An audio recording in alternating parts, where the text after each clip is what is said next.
নেপাল চট্টগ্রাম পতেঙ্গা সমুদ্র সৈকতের সাথে অবস্থিত একটি শান্ত জনপদের নাম, যেখানে গেলে আপনি দেখতে পাবেন শান্ত সমুদ্র সৈকতের পাশাপাশি একটা 5 স্টার জাহাজের ভেতরে কি কি থাকে তার সবকিছু। আজকের এই ভিডিওতে আমি আপনাদের দেখানোর চেষ্টা করব দেশের যে কোনো প্রান্ত থেকে নেপাল কিভাবে যাবেন, কত টাকা খরচ হবে এবং কি কি ঘুরে দেখবেন তার সবকিছু। তাই ধৈর্য সহকারে সম্পূর্ণ ভিডিওটি দেখার আমন্ত্রণ জানিয়ে শুরু করছি আমাদের আজকের ভ্রমণ গল্প নেপাল। আমাদের এবারে যাত্রাটি শুরু হতে যাচ্ছে কুমিল্লার ইলাটগঞ্জ থেকে। এবারের যাত্রায় আমরা যাচ্ছি দাউদকান্দি এক্সপ্রেসের একটি নন এসি বাসে করে, যার ভাড়া পড়েছিল জনপ্রতি 380 টাকা করে। আপনারা চাইলে এসি বাসে করেও যেতে পারেন, সেক্ষেত্রে ভাড়া পড়বে জনপ্রতি 430 টাকা করে। আমাদের বাস সকাল 8টায় আল্লাহর নাম নিয়ে যাত্রা শুরু করে চট্টগ্রামের উদ্দেশ্যে। জেনে রাখা ভালো, কুমিল্লা থেকে চট্টগ্রামের দূরত্ব প্রায় 178 কিলোমিটার, যেতে সময় লাগবে 3 থেকে 4 ঘন্টা। আসসালামু আলাইকুম। আপনারা সবাই জানেন আমাদের বাস সকাল 8টার দিকে ছাড়ছিল, তো এখন বাজতেছে 12:30 আর আমাদের বাস আমাদেরকে ঠিক এই জায়গাতে নামাই দিছে। অলংকার নেমে আপনারা ছোট ছোট কিছু টেম্পো এবং সিএনজি দেখতে পাবেন।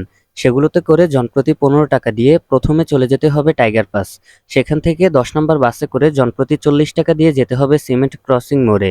সিমেন্ট ক্রসিং মোড়ে নেমে আপনারা কিছু টেম্পো দেখতে পাবেন, সেগুলোতে উঠে জনপ্রতি 20 টাকা দিয়ে সরাসরি চলে আসতে পারবেন নেপালে।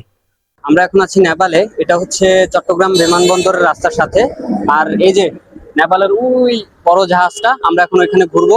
তো চলেন আমরা এখন যাই, টিকিটটা কেটে নিই। নেপাল ওয়াটার বাস টার্মিনালে ঢোকার টিকিট মূল্য হচ্ছে জনপ্রতি 200 টাকা করে। 300 টাকার আরেকটা টিকিট আছে, যেটা শুধুমাত্র শুক্রবারের জন্য। এই টিকিট দিয়ে আপনাকে আরেকটি জাহাজে করে রাইড দেওয়া হবে। এই রাইড উপভোগ করতে চাইলে আপনাকে শুক্রবার বিকেলের দিকে যেতে হবে। আসসালামু আলাইকুম। এই যে আমরা দুজনের জন্য টিকিট কাটা এখন ভিতরে ঢুকছি। ভিতরে ঢুকেই এই জায়গাটা দেখে অনেক বেশি ভালো লাগতেছে। আর এখন আমরা ওই যে আমার পিছনে বড় জাহাজটা, ওটা তো পরে যাইতেছি। এখন বাইরের জায়গাটা আপনাদেরকে আগে দেখাই, তারপরে আমরা ভিতরে যাব। তো আগে চলেন বাইরের জায়গাটা দেখি। নেপাল ওয়াটার বাস টার্মিনালে ঢুকেই আপনাদের চোখে পড়বে বেশ কিছু আরামদায়ক বসার সিট ও দোলনা, যেগুলোতে বসে আপনি সমুদ্রের চমৎকার ভিউর পাশাপাশি জাহাজটাকেও খুব সুন্দরভাবে দেখতে পাবেন। এছাড়াও এখানে বাচ্চাদের জন্য কিছু রাইডের ব্যবস্থা আছে এবং ছবি তোলার জন্য চমৎকার কিছু প্লেস আছে। তো আমরা এখন ভিতরের দিকে প্রবেশ করতেছি।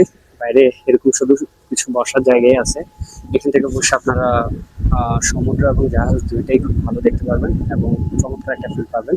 তো এগুলা ঘোরা শেষে আমরা এখন ভিতরের দিকে যাচ্ছি। ভিতরে কি কি আছে এগুলো আপনাদেরকে এখন দেখানোর চেষ্টা করব। নিচের দিকে নামার পর আপনারা যদি হাতের ডান দিকে যান, তাহলে এখানে আপনারা কয়েকটা সুইমিং পুল দেখতে পাবেন। এই যে এই রাস্তাটা দিয়ে যদি আপনারা প্রবেশ করেন, তাহলে সামনেই দেখবেন একটা সুইমিং পুল। কিন্তু এই সুইমিং পুলে আপনারা চাইলে গোসল করতে পারবেন না, এখানে গোসল করার জন্য আলাদা করে টিকিট কাটতে হবে। এই যে এখানে লেখা আছে সুইমিং পুলের জন্য কাউন্টার থেকে টিকিট সংগ্রহ করুন। তো আপনারা চাইলে এই সুইমিং পুলে গোসল করতে পারবেন না, আলাদা করে টিকিট কাটার পর তারপরে সুইমিং করতে হবে।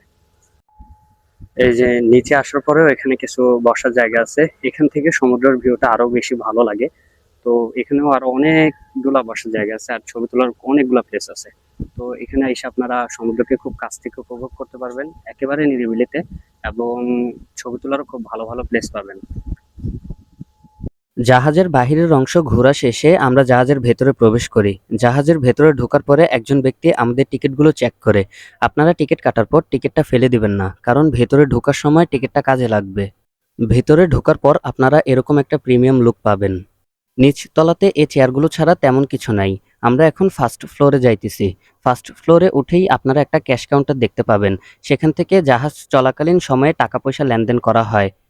এর সাথেই দেখতে পাবেন একটা ইনফরমেশন রুম, যেখান থেকে আপনাদের যে কোনো প্রয়োজনে যোগাযোগ করে ইনফরমেশন পেতে পারেন। এর সাথেই একটা ব্যালকনি আছে, যেখান থেকে আপনারা সাগরের চমৎকার ভিউ দেখতে পাবেন। এরপর জাহাজের দ্বিতীয় তলায় আপনারা জাহাজের সামনের দিকে ভিআইপি কেবিনগুলো দেখতে পাবেন, যেখানে সাধারণ দর্শনার্থীদের জন্য প্রবেশ নিষেধ। প্যাসেঞ্জারদের ওয়েলকাম করার জন্য তারা এখানে একটা সাইনবোর্ড টানিয়ে রাখছে।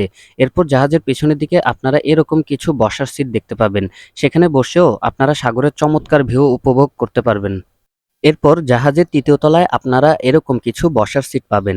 আর জাহাজের ছাদটা আমার কাছে তেমন ভালো লাগে নাই, কারণ পুরোটা ছাদ মেশিনারি জিনিস দিয়ে ভর্তি। তবে ছাদ থেকে সাগরের ভিউটা উপভোগ করার মতো। আমাদের আজকের ভিডিও এ পর্যন্তই। দেখা হচ্ছে পরবর্তী কোনো ভ্রমণ গল্প নিয়ে। সে পর্যন্ত সবাই ভালো থাকেন, সুস্থ থাকেন।